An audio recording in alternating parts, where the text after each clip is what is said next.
And a mighty fine good morning to you. Appreciate you joining us this week on That's Politics.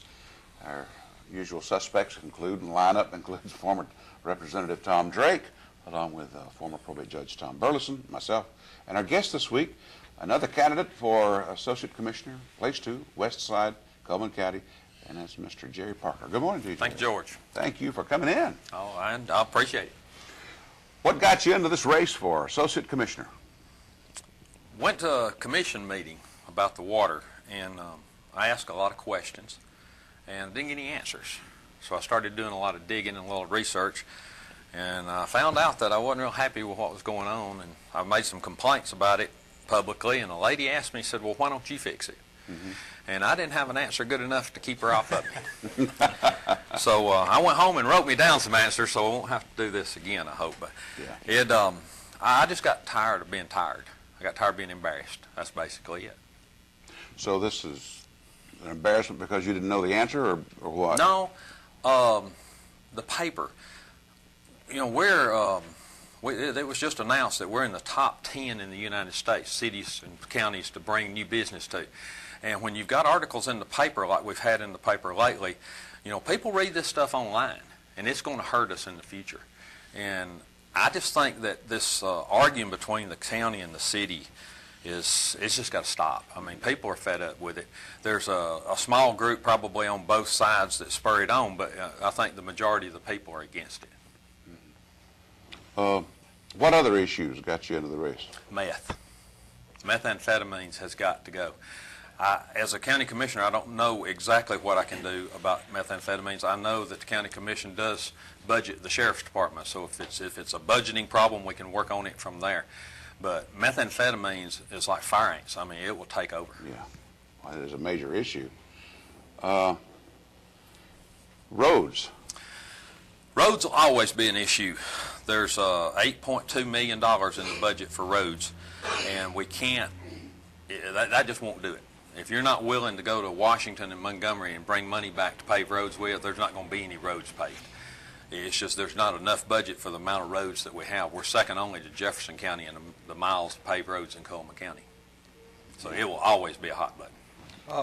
Always be short of money. Yes. Without exception, you are right about that. I don't care what you do about it. You're just going to have to raise the money to do it. That's the problem.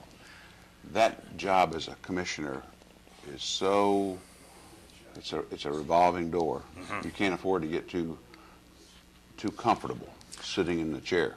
You're not going to make everybody happy, and I'm going into it understanding that. Mm-hmm. You're going to have to do the best job you can for the citizens of Cullman County. Mm-hmm. That's what you're in there for, and it's sometimes I guess you do understand it is thankless. You know, it's because you're going to make somebody mad when you do something for somebody else, and you can't do it for them. But you're going to have to weigh it out. I mean, it's a common sense job to me. This isn't something, it doesn't take a rocket scientist to do it. You just have to weigh it out whether it's good or bad. Mm-hmm. Somebody told me, said, well, all problems aren't black and white like you think they are. I said, well, no, all problems aren't, and all issues aren't, but all answers are. It's either good or it's bad, it's right or it's wrong. So that keeps it pretty simple. Yeah. Eminent domain. Sometimes, for the good of the community, some people have to lose. I don't like to say that you should take anybody's land away from them, but personally, I wouldn't stand in the way of jobs for Cullman County over something that I owned, if they were willing to work with me right about it. I don't believe that you should hold the government up on it, but I do believe they should pay you at least a fair or more than fair price for the property they're going to have to use. They have to do that. I understand. They have to do that. What would be a justifiable reason in your mind? Major highways for transportation. We're blessed here that we have an interstate, we have railroads, and we have 4-lane highways. A city like Double Springs, they don't have a railroad, they don't have an interstate, and they don't have 4-lane highways, and they've not grown the way we have. So roads would definitely be a justification to me. The water project. I've talked to Mr. Smith out at Duck River. He owns the property where they're going to put the dam. And I drove out there one afternoon, and I wanted to talk to him personally and just see how he felt about it. And honestly, he's not happy. It's his farm, and he's worked hard on it. And, you know, it's been a one-man farm. His wife and I talked, and I hate it that he's not happy, but he did say that he understands. The biggest thing is he hates to see the river lost. Well, the only thing I could do to try to make him feel any better about it is the river below the dam will be healthier than it's ever been before. Because I've canoed Duck River in the summertime, the wintertime, and the fall. I've canoed nearly every river on 278, and creeks and everything. But it will be healthier, so that's one thing he can look at. He asked me why they were having to take his whole farm, and I couldn't give him an answer, and I'm still looking into that. But he said he wouldn't fight it. He knew, you know, that there wasn't any sense in fighting. Mm-hmm. But and admittedly, he wasn't happy about it. You know, Jerry, that old eminent domain law covered locating schools and things like that. Well, what's the United States Supreme Court done? They come out and ruled that corporations in certain situations could take people's property, like Walmart. If Walmart wanted to establish a big store down here in Cullman on somebody's property, then they could do that. Now, and that's where the law changes. They included in corporations.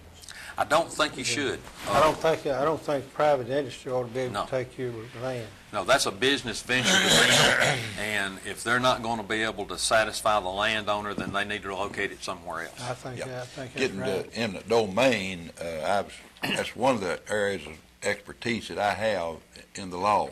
I did all of the condemnation work for I-65 and most all these other highways. I was involved either for the state of Alabama and the federal government or the landowner.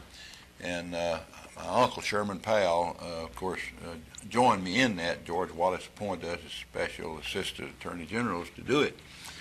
And one thing I did find out is the cheapest thing you get is people's land. So that we'd always bring that up before the jury to let them know that that's the cheapest thing that they got in the whole thing. Building the road was far greater, you know, than what you paid the man for his land. Oh, yeah. In Cullman County, the jury is real good about giving you pretty good money for your land. And you need to be justly rewarded for your Right. property. That's It's not exactly something right. that anybody ought to be able to take away from you. I own property and y'all own property, so Yeah. we don't want to see that. Hey, Well, of course, I'm at the airport now, and the biggest part of that airport came from my family, and most of the time we settled it with them, but a few times we had to go to court with them. But most of that airport is on. It was homesteaded by my great grandfather, who was in the Civil War, and anyhow, they're back now, and I'm not against it. They want to get 700 more foot so that they can land the bigger jets out there, and of course I'm all for it. At eminent domain, we had that in probate court. We had cases in that. There's certain laws you have to follow, procedures you have to go through before you get to a jury. You can go to probate court, and if you agree to take the price, like George has agreed with somebody to take the price, that's fine. But if there's an objection to it, then the probate court sets a hearing, and they have a hearing on it. They send out 3 appraisers to appraise that land. And I always told appraisers, I want you to be fair with landowners about prices, and they were. And if they can agree what to the appraisers, they don't have to go to a jury. But now, after that, you have to appeal it to a jury. And then it goes through the jury process like Tom was talking about. And but like I said, the new law deals with the incorporations and being able to get land from private people. For example, they had a lady in Birmingham, they had a black lady in Birmingham where they come in, they wanted to establish some kind of business down there. And they took her home. She had it for years. She had no recourse on it. They took it. And I don't think that's right. I don't. Eminent domain's